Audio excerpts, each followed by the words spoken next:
Hello, fifth grade parents. This is Mr. Baker, and this is a briefing in case you couldn't make tonight's parent meeting. As you know, I'm not going to be there after 6 o'clock meeting in the auditorium. I'm holding my meeting at 4 o'clock. But if you can't make it in, or if you want to see it again, this briefing is going to cover everything that I was going to cover in that meeting. All right, let's take a look here real quick at the little presentation I made for you guys. This briefing is going to talk about teacher and student responsibilities, my grading policy, homework policy, and then some of the resources and tools that you can connect to as parents in my classroom to be able to view your children kind of like a classroom fish tank and what we're actually doing here in Mr. Baker's fifth grade class. All right, my responsibilities is planning, organizing, assessing, instructing, and feedback to your students. Feedback is key. They receive as much feedback, and if they're not getting enough, they can always ask. I'd be more than happy to go over their performance to be able to give them some tips on how to improve as a student. My goal as a teacher is not just to be their source of information. I'm trying to connect them with their sources of information and teach them the responsibilities as they conduct themselves as students. What I expect of my students in my classroom is preparation, to be prepared for class each day, to have the right tools, whether it be paper, pencils, their textbooks, any resources that I instructed them to use. I also require their participation. If you notice in Dojo, students receive points for participation. If you're wondering why your students aren't winning a lot of points, it's to try to get them to come out of their academic shells and participate during class discussion. Collaboration. I talk to the students, we're like a family. Not everybody in your family you get along with. Some of your brothers and sisters might get on your nerves. However, in a family, you all live together. Well, we spend more time during the school year together than a lot of kids get to spend with their families. So we got to learn to work together. So collaboration is key. Communication, teaching the kids to speak up. If they don't know something, I encourage them to ask. I'm very approachable, and very seldom do I ever turn a student away from my desk.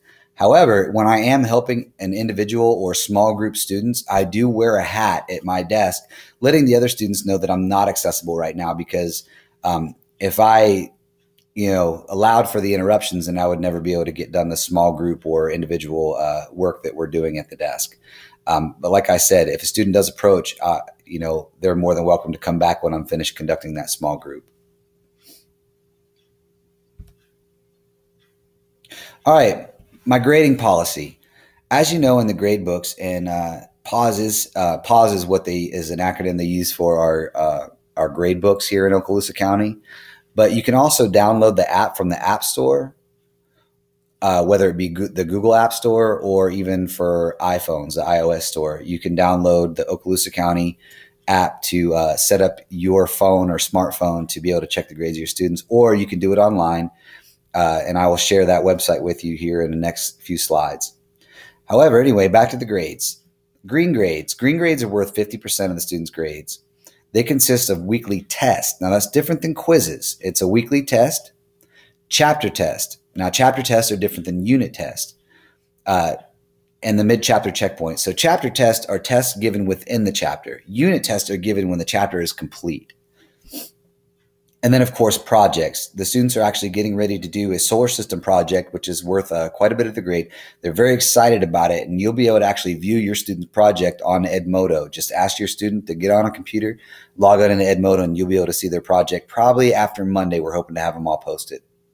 Well, those are worth 50%. Now, red grades are the unit tests. This is at the end of a chapter or end of the complete unit. For example, we just took our unit test on the solar system, and those grades have been loaded into the grade book already.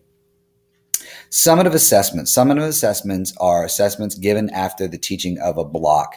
So different than a unit quiz, a summative assessment is an assessment on students' knowledge and comprehension at that place in the unit. I don't give those that often. Most red grades you are going to see are from unit tests. And that brings us to the final grading, which is the yellow grades. Yellow grades are only worth 15%. This is the homework. I have to say, I have to be clear. Homework is not graded. I don't go through and they don't get credit based on how many they got right and how many they got wrong. They get credit for doing their homework completely. Homework gives me a gauge of the student's understanding. If they're not able to complete that practice, I'll have to go back and reteach that lesson. Now, I make a habit of not giving homework that students haven't been taught, because the last thing that I want is a student sitting at a kitchen table tearing up over the frustration of not being able to complete their homework. Homework is meant for practice, meaning they've already been taught the lesson. This is just fine-tuning things. So if your student is at home struggling with their homework, we can circle problems. They have a week to complete it. I assign the homework on Friday or at the latest the Monday, and it's not due to that following Friday morning.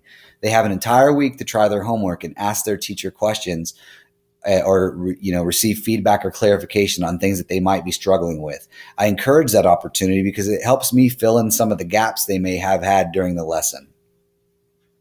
Another yellow grade is math and science facts checks. These are quick little assessments, quizzes like timed fluency. We give those every Wednesday.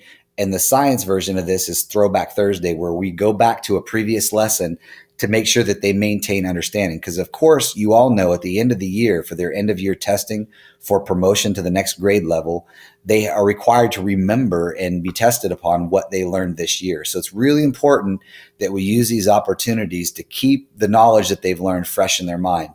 Too often, students finish a chapter and they put that information into the cerebral shredder. We don't want them to do that. We want them to retain information so that they can do well on these end of year assessments. That's my homework policy. If you have any questions, feel free to dojo me or email me or even give me a call, and I will clarify any questions you might have.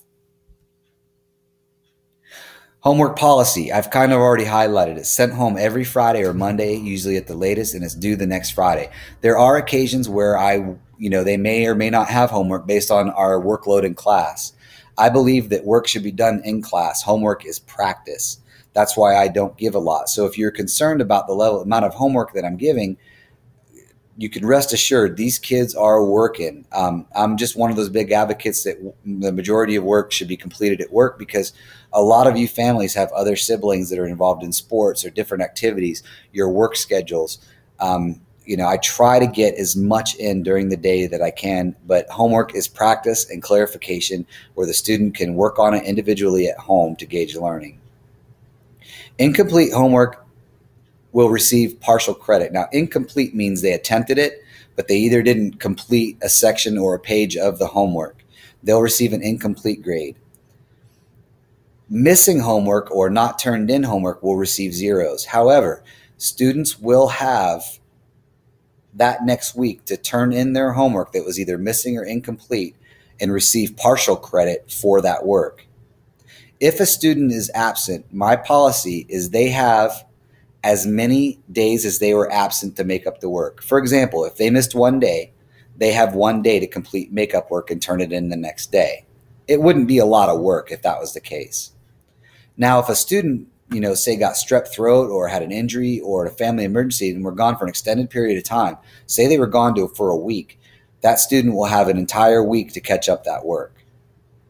I also encourage that if students are going to miss school for an extended period of time, and you have the access to technology to allow them to log into Edmodo, they can actually complete a lot of their online assessments at home, and they won't be behind at all. That's an amazing thing about technology, is we're able to kind of break down the walls of the classroom here, and their learning can extend out to their home, whether they're on vacation or they had to travel out of town for a family emergency. Students can still keep up on our classwork and stay on pace with the class so they're not so far behind.